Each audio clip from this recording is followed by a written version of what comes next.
आप अपना क्वेश्चन बताओ, आपका क्वेश्चन क्या है, क्या यहीं पे पूछ लो।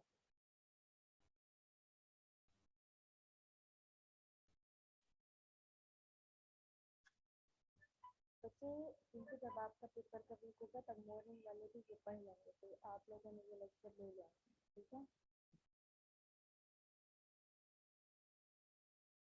वैसे कितना कर सकते हैं कि जो लास्ट दो लेक्चर में है ये आपके नेक्स्ट के पेपर के सिलेबस में इंक्लूड नहीं होंगे, ठीक है। बाकी पिछले जितने भी थे इससे पहले के इंक्लूड थे, तो जो अभी दो हुए हैं उनको हम फाइनल में इंक्लूड करेंगे।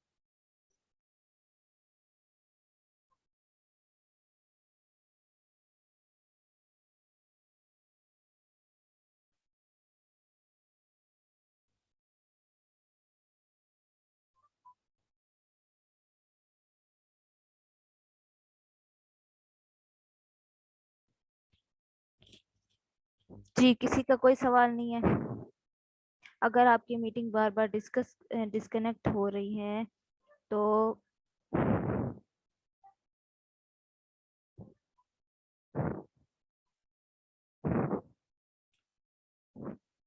क्या कर सकते हैं? कुछ भी नहीं कर सकते हैं।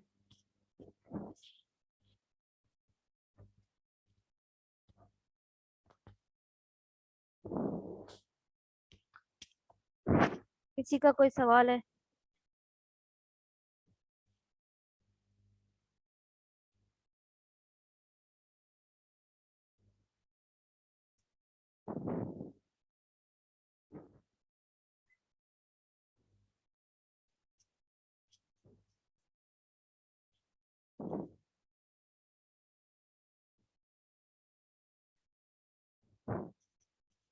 नहीं है तो मैं फिर आगे चलूंगी। और मुझे ये जितनी असाइनमेंट्स मैंने दी थी 10.5 और 10.6 की, ये आप लोगों ने नेक्स्ट मंडे को सबमिट करा देनी है सीआर और जीआर को। इनकी फाइल्स पीडीएफ फाइल्स में आपने ये एक्सरसाइजेस सीआर और जीआर को सबमिट करा देनी है, ठीक है।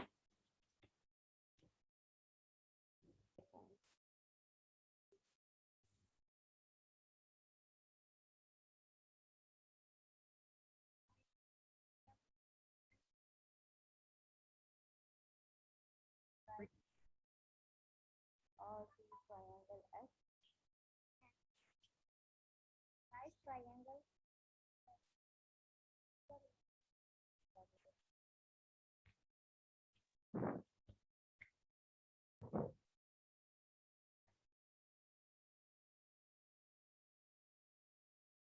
उनका जो मसला आ रहा है मेरे ख्याल से वो ये आ रहा है, वो ये पूछना चाह रहे हो आप कि ये आपका माइनस वो थर्ड क्वाड्रेंट में, ये थर्ड फोर्थ क्वाड्रेंट की बात ही नहीं हो रही। हम क्वाड्रेंट देखते ही नहीं होते पोलर कोऑर्डिनेट्स में। यहाँ पे चाहे तो देख लो, यहाँ पे उसने ऑलरेडी सिमेट्रिकली उसने बता दिया कि आपका कौन सा पॉइंट कहाँ होगा। अगर आर थीटा इस क्वाड्रेंट में यहाँ पॉइंट बनता है तो ये वाला पॉइंट आपका माइनस आर थीटा है। अगर आपने पीछे देखा हो तो 2π/3 अगर उसने यहाँ बनाया है तो -2π/3 का पॉइंट यहाँ बनेगा। तो वही चीज तो मैंने आपको करके बताई है। आप थोड़ा सा इसकी ये चीजें सिमेट्रिसिटी और इन चीजों को पढ़ लो पहले अच्छी तरह से, और फिर मेरे ख्याल से आप क्वेश्चन पूछो तो ज्यादा बेहतर है।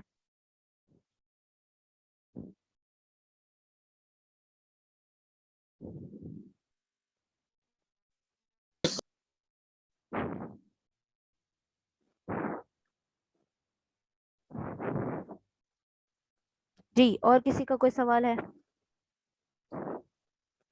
लास्ट टाइम मैंने आपको सिमेट्रिक टेस्ट बताए थे, ठीक है, और उसके अलावा हमने slope of the curve r is equal to F of theta find करने का फार्मूला पढ़ा था। इसकी इस फार्मूले को फाइंड करने की ये चीज, ये कैलकुलेशंस देख ली थी आप लोगों ने?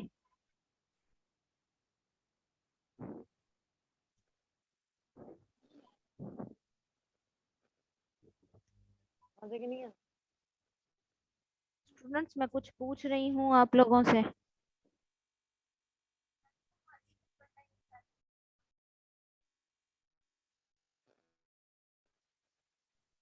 कर दे, देखी थी, इतनी खास समझ नहीं आई।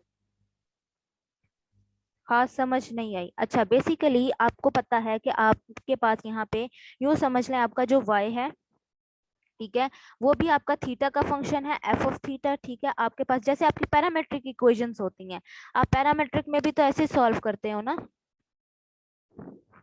ठीक है। जब आपके पास कोई भी पैरामेट्रिक इक्वेशन होती है तो आपके पास क्या होता है कि हमारे पास x भी हमारे पास फंक्शन है f ऑफ t का, ठीक है, y भी हमारे पास फंक्शन होता है f ऑफ t का, ठीक है। तो यहाँ पे जब हमने dy बाय dx निकालना होता है तो हम यहाँ पे चेन रूल लगाते हैं। चेन रूल में हम लेते हैं कि dy by dt over dx। इसी वैल्यू को क्या मैं यूं लिख सकती हूँ, dy over dt over dx, ठीक है। अच्छा, व्हाट अबाउट सेकंड डेरिवेटिव?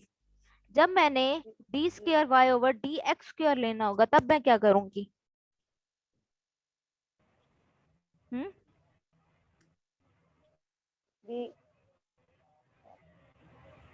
ठीक है, सेकंड तो यहाँ डेरिवेटिव में सेकेंड डेरिवेटिव लिया। अब यहाँ पे क्योंकि हमारा जो पैरामेट्रिक फॉर्म थी वो थी थीटा की, ठीक है, वो हमारी फॉर्म जो थी वो थी हमारी थीटा में, ठीक है। तो थीटा में जब हमने जब हम इसका सेकंड डेरिवेटिव अप्लाई करते हैं या दोबारा हम डेरिवेटिव अप्लाई कर रहे हैं इसके ऊपर या किसी आर थीटा पॉइंट के ऊपर, हम कह रहे हैं कि हमने d y by d x लेना है लेकिन आर थीटा पॉइंट के ऊपर, तो d y by d theta की वैल्यू जो हमने निकालनी है वो भी हमने देखनी है कि हमारे पास y क्या है। y हमारे पास फंक्शन आता है f of theta sine theta. क्यों f of theta sine theta? क्योंकि हमें पता है कि अगर r की वैल्यू अगर r is equal to something equation है तो हमारे पास लाजमी बात है कि y कुछ फंक्शन होगा थीटा का, ठीक है, f ऑफ थीटा साथ साइन थीटा। जब हम रिजोल्व करते हैं, आपकी कोई भी वेक्टर पोलर फोर्स होती है f ऑफ r, ठीक है, जब हम उसे कार्टियन प्लेन में लेके जाते हैं तो हम उसे रिजोल्व करते हैं आपके एक्स एक्सिस के ऊपर कुछ मैग्नीट्यूड और साथ कोस थीटा और उसके परपेंडिकुलर में कुछ मैग्नीट्यूड और साथ साइन थीटा। तो यहाँ पे भी सेम काम किया है हमने कहा है कि हमारे पास जो हम पीछे आपको याद होगा y is equal to r sine theta लेते हैं। r की जगह पे हम कह रहे हैं कि r फंक्शन है थीटा का, तो r की जगह हमने जस्ट f ऑफ थीटा लिख दिया है। तो अब हमने ये जो d बाय डी थीटा लेना है ये हमने f ऑफ थीटा और साइन थीटा का लेना है। बेसिकली यहाँ पे उसने y की वैल्यू के पुट कर दी और यहाँ पे x की वैल्यू। अब इनके ऊपर प्रोडक्ट रूल लगा के उसने जस्ट वैल्यूज फाइंड आउट की हैं। मैम पहले वेक्टर फाइंड करना है, वेक्टर वाला रूल अप्लाई करना है।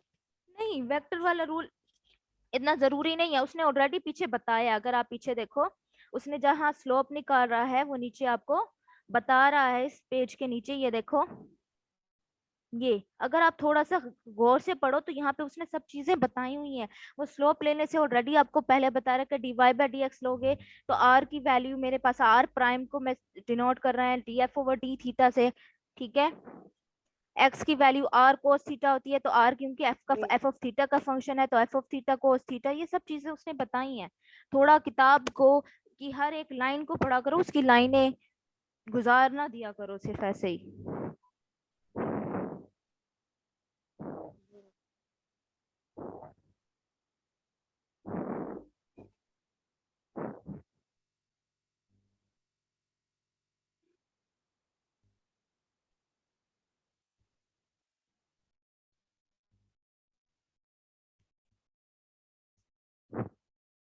ठीक है,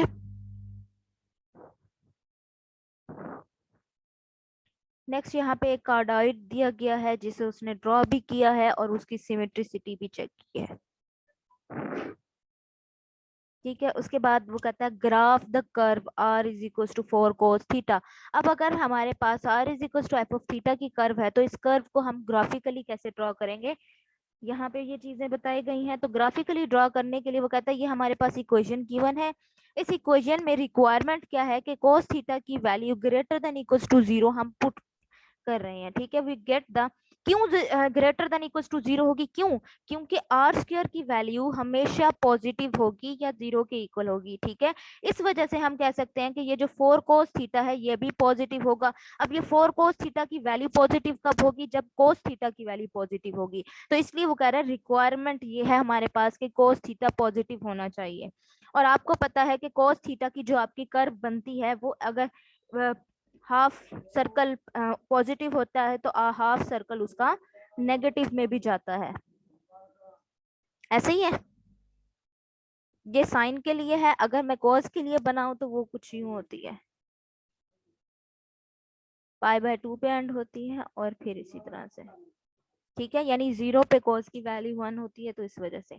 तो अगर हम इसे, वो कहता है we get the entire graph by running theta, तो अगर मैं इसको थोड़ा सा इसी की पॉजिटिव साइड को एक्सटेंड करूं तो ये कहीं -π/2 से आएगी, ठीक है। तो -π/2 से इसका पहला पहला पॉजिटिव पार्ट आता है, ठीक है। तो हमने इसीलिए ये वाला रीजन लिया है। अब देखो रीजन या पॉइंट सिलेक्ट करने का भी उसने तरीका किया कि हमें इक्वेशन को देख के पॉइंट सिलेक्ट करने हैं कि कॉस के लिए कौन से एंगल सिलेक्ट करने हैं। अब फिर वो कर्व की सिमेट्रिसिटी देख रहा है कि कर्व किसके अबाउट सिमेट्रिक है, तो उसने जस्ट एक्स एक्सिस के अबाउट है, ठीक है। The curve is also symmetric about the origin, ये ओरिजिन के अबाउट भी सिमेट्रिक है कि ये हमारा ओरिजिन पॉइंट है और इसके अबाउट ये दोनों साइड से बराबर आती है, यानी जितनी इस साइड पे है उतनी ही इस साइड पे है। तो ये इसके पास दो तरह की सिमेट्रीज एग्जिस्ट करती हैं।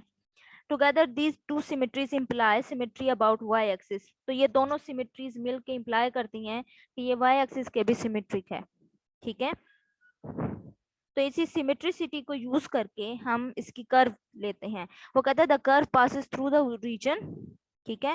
वो कहता है कर्व जो है वो ओरिजिन से पास करेगी when theta is equals to -π/2 and theta is equals to π/2, यानी इस पॉइंट से पास करेगी, ठीक है, ओरिजिन लाइन से, ठीक है। ये हमारी ओरिजिन वाली लाइन है ना जिस पे ओरिजिन पॉइंट लाई करता है।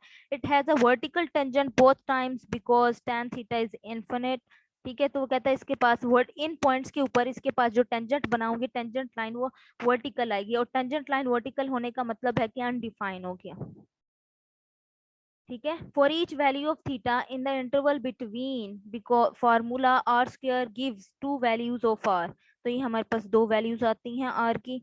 तो इन दो वैल्यूज को जब हम ड्रॉ करते हैं तो ये हमारे पास ये वैल्यूज बनती हैं, ठीक है। हमने सिर्फ जस्ट देखा था, हमने थोड़ा सा cos थीटा के ही स्ट्रक्चर को, थोड़ा सा सिमेट्रिसिटी की प्रॉपर्टीज पढ़ी कि ये हमारा जो भी पॉइंट आएगा वो जो हमारी इक्वेशन आ रही है उसके अकॉर्डिंग कि वो ओरिजिन के भी, ठीक है। तो ये हमारे पास बनती है R square is equal to 4 cos theta, क्योंकि एक पॉजिटिव के साथ 2 cos थीटा है, एक नेगेटिव के साथ है। तो यहाँ से उसने ये वैल्यूज थीटा में पुट करके cos थीटा निकाला है, फिर आर निकाले हैं और एक्स वाई में उसमें वैल्यूज पुट की हैं। अच्छा ये आर तो निकाल लिया, अब आर की वैल्यू +-2 होने का क्या मतलब है, आर की वैल्यू एट द पॉइंट 0 +-2 होने का मतलब ये है कि वो रेडियस हमारे पास जो है ना सर्कल आ गया ना, क्योंकि हमने कहा था कि r is equal to r0 एक सर्कल होता है। तो यहाँ पे भी तकरीबन क्योंकि r की वैल्यूज कांस्टेंट आ रही हैं तो बनना तो कोई सर्कल ही था, लेकिन अब वो सर्कल्स की क्या प्रॉपर्टीज थी वो यहाँ पे डिस्कस हुई।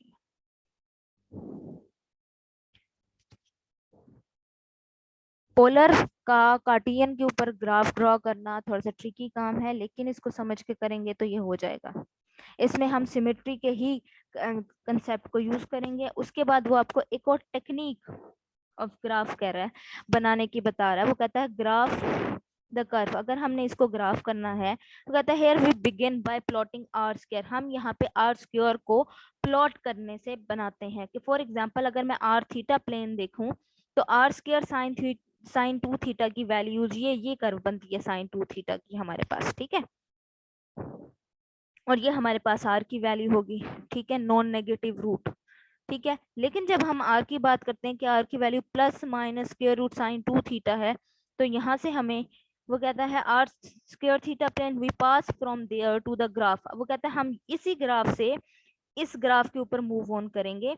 In the figure 10.46b covers the final polar graph in the figure 10.6c, वो कहता है अगर आप ये देखो तो ये वाली पॉइंट इसके साथ इकट्ठा, ये वाली इसके साथ इकट्ठी, तो ये दो इलिप्सिस बन गई आपके पास, ठीक है, क्योंकि हमने इस पूरे ग्राफ को कवर करना था, ठीक है, इस पूरे ग्राफ को कवर करना था, तो इस पूरे ग्राफ को सिर्फ ये दो इलिप्सिस ही कवर कर सकती थी, ठीक है, यानी ये पार्ट भी आ जाए ये भी,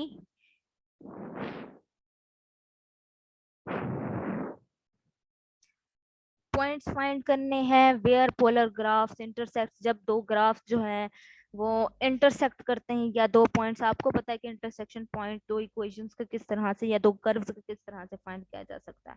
तो सबसे पहले यहाँ पे इंटरसेप्टिव पोलर कोऑर्डिनेट्स के बारे में बात कर रहा है। वो कहता है show that the point lies on the curve, कि वो इस कर्व के ऊपर लाई करता है, तो सिंपल उसमें पुट करते हैं, इसमें पुट करके देखा हमारे पास वैल्यू आ गई, तो which is not true.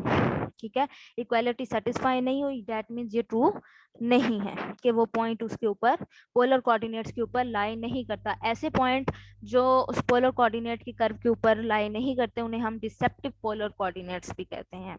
Elusive intersection point, ठीक है। अब इंटरसेक्शन पॉइंट भी दो तरह के हो सकते हैं, इल्यूसिव यानी कि एक्सटर्नल, और दूसरे इंक्लूसिव भी हो सकते हैं यानी इंटरनली भी इंटरसेक्ट कर सकते हैं। तो यहाँ पे हमारे पास दो इक्वेशन गिवन थी, दो कर्व्स, दोनों की इक्वल पुट कर दें।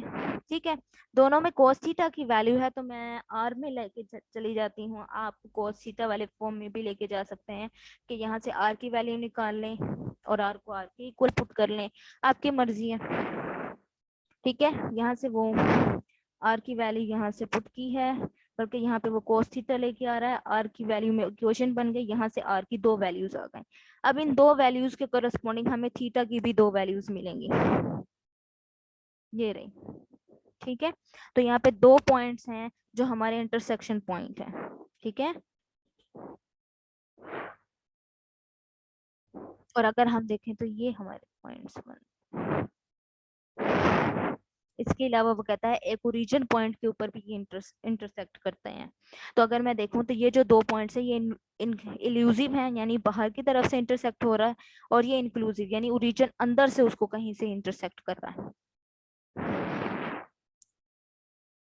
वो कहता है आप थोड़ी सी टेक्नोलॉजी भी यूज कर सकते हैं कि आप x को f of theta cos theta की फॉर्म में और y को f of theta sin theta की फॉर्म में लेके तब भी आप x y की वैल्यूज को कंप्यूट कर सकते हो। ठीक है, कैसे? तो अगर आपके पास फंक्शन गिवन है r is equal to 1 minus cos theta, तो ये आपके पास है f ऑफ थीटा। अब इसको इस इक्वेशन में पुट कर दो कि x is equal to f of theta की जगह आ जाएगा 1 minus cos theta into cos theta, और y की जगह पे 1 minus cos theta into sine theta. तो x और y की वैल्यूज हमें गिवन है, हर थीटा पॉइंट के ऊपर, हर थीटा की वैल्यू के ऊपर x और y का एक पेयर प्रोडक्ट मिलेगा हमें।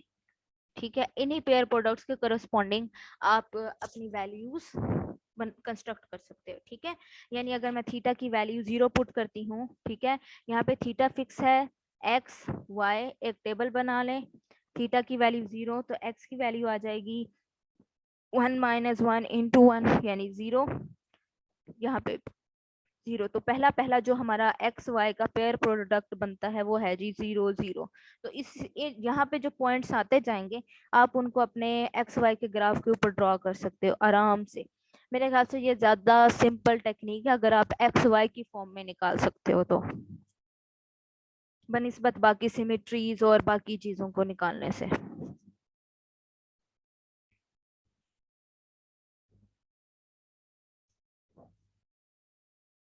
किसी का कोई सवाल?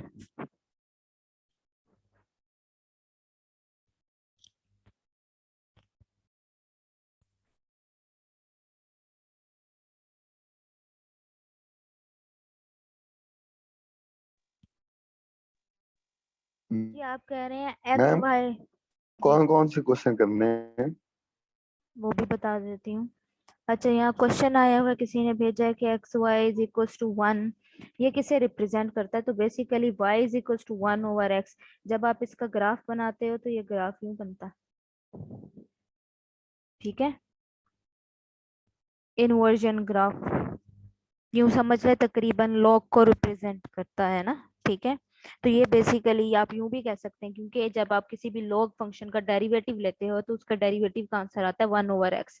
ठीक है, और डेरिवेटिव क्या होता है? Slope of tangent line. तो आप ये कह सकते हो कि अगर मैं लॉग ऑफ एक्स की कर्व के ऊपर हर पॉइंट के ऊपर मैं टेंजेंट लाइन ड्रॉ करती जाऊं, टेंजेंट लाइन के पॉइंट्स को मिलाती जाऊं, तो ये मेरे पास 1 ओवर एक्स की ग्राफ की बनती है। ठीक है, वरना तो बहुत कुछ आप बना सकते हो डिफरेंट उसमें।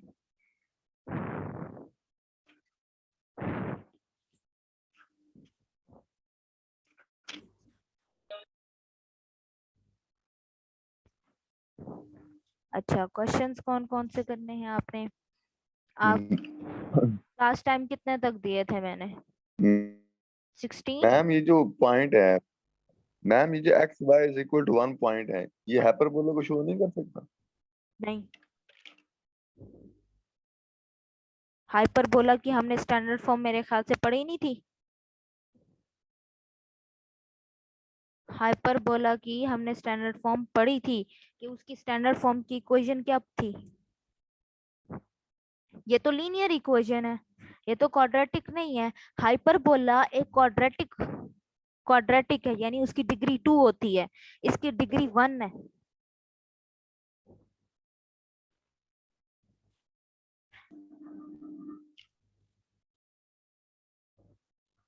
हाइपरबोलास ये बनते हैं।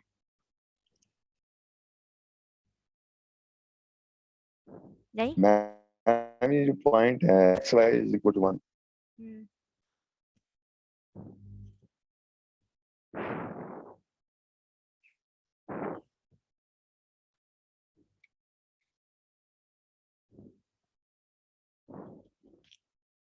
जल्दी जल्दी बताएं,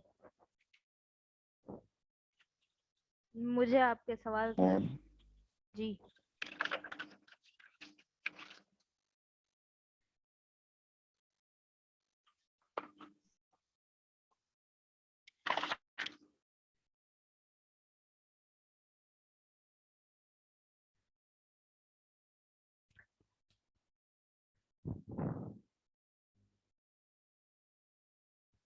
अगर आपका नेट का इशू आ रहा है तो आप ये क्वेश्चंस में से मैं क्या कह सकती हूँ कि ये आप, मुझे नहीं पता कहाँ से आप इसको लेके चल रहे हैं कि क्या पूछना चाह रहे हैं, वैसे वो चीजें क्लियर नहीं हो रही। खैर मेरे ख्याल से लास्ट टाइम हमने इसके 20 तक क्वेश्चंस आपने किए हैं। क्वेश्चन नंबर 20 तक किया आप लोगों ने कि 16 तक?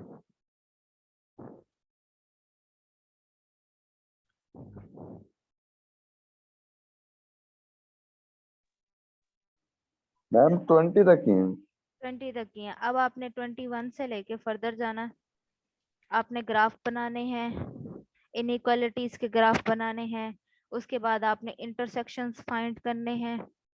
ठीक है, उसके बाद अगेन आपके पास इंटरसेक्शन फाइंड करने का ही क्वेश्चन है 39 to 41 में। फिर उसके बाद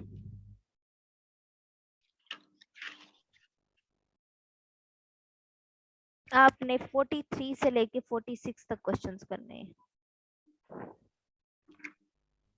और जो आपने असाइनमेंट्स बना के मुझे भेजनी है, ये सारे आपके इंक्लूड हैं आपके होमवर्क प्रॉब्लम्स में।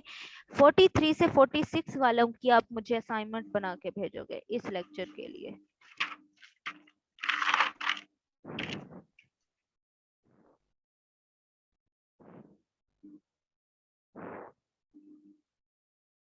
आगे चलें। अच्छा, आगे ना मुझे थोड़ी सी प्रेजेंटेशन लेनी है। एरिया और लेंथ है पोलर कोऑर्डिनेट्स में, इसके जस्ट फार्मूलेज हैं, ज्यादा कुछ नहीं है। मुझे इसकी प्रेजेंटेशन देनी है, किसी को उसने फार्मूला बताना है और एक एग्जांपल सॉल्व करनी है। एक्सरसाइज का एक प्रॉब्लम सॉल्व करेगा और उसे वो समझाएगा। जी, कौन कौन करेगा, जरा हाथ खड़े करें।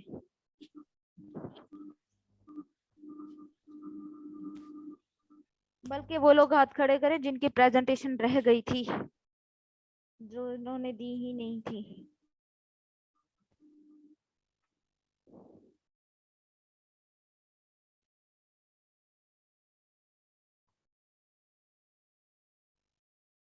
है कोई? तो हाथ खड़े करें जरा। ओके, मुनीबा मरियम। ओके मुनीबा, आप कर लो एरिया वाला, ठीक है? क्या मैम? मुनीबा आप एरिया वाला कर लोगे, ठीक है? Okay ma'am. और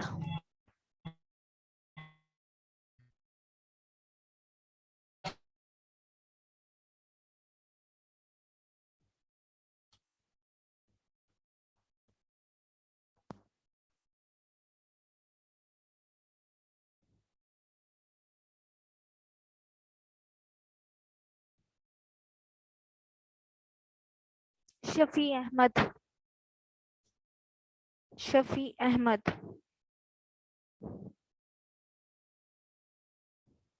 यस मैम। लेंथ वाला टॉपिक आप करोगे।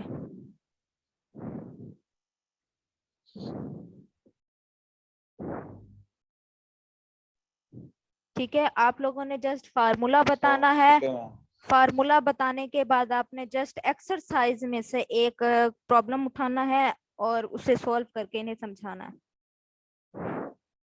एग्जाम्पल नहीं उठानी आप लोगों ने, जो सॉल्व यहाँ पे है आपने एक्सरसाइज में से कोई उठाना है और उसमें से बताना है।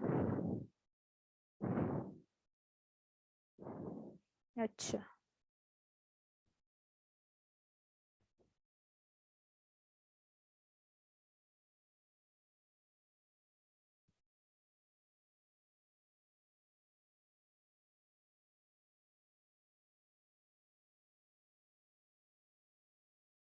उसके बाद हमारा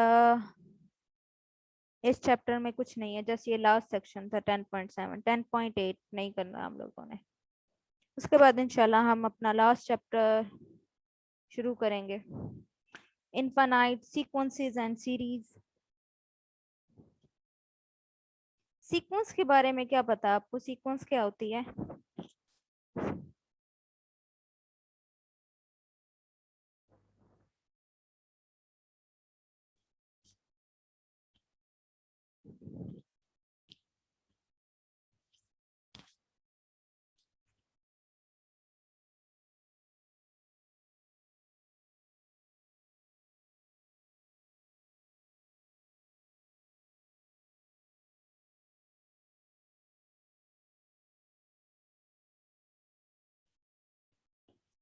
बच्चों मैं पूछ रही हूँ सीक्वेंस क्या होती है? मैम तरतीब। तरतीब, ठीक है। यहाँ पे भी नंबर्स को अगर मैं किसी तरतीब में लिख दूं तो वो मैं सीक्वेंस कहूंगी, ठीक है। और नंबर्स को तरतीब देने के लिए मैथमेटिकली हम नेचुरल नंबर्स का सेट यूज करते हैं, क्योंकि आपको पता है नेचुरल नंबर्स के सेट में हर नंबर्स जो है वो तरतीब होती है, 1 2 3 4 5 6, ठीक है। यानी हमें पोजीशंस पता होती हैं, पहली दूसरी तीसरी। तो जब हम कहते हैं कि कोई सेट एक्स जिसमें कोई n एलिमेंट्स और अप टू सो ऑन है, हम कहते हैं कि हम इस सेट x से हम किसी नेचुरल नंबर्स के सेट के ऊपर एक मैप डिफाइन करते हैं, ठीक है। बायजेक्टिव मैप या 1-to-1 मैप कह लें, ठीक है। एक 1-to-1 मैपिंग डिफाइन करते हैं सच दैट कि हर n के करस्पॉन्डिंग एक xn एलिमेंट एग्जिस्ट करता है। तो यहाँ पे ये जो नंबर्स बनेंगे xn, x1 x2 up to so on, इन नंबर्स को हम सीक्वेंस कहते हैं, ठीक है। ये हमारी किसी भी नंबर्स की सीक्वेंस को रिप्रेजेंट करते हैं।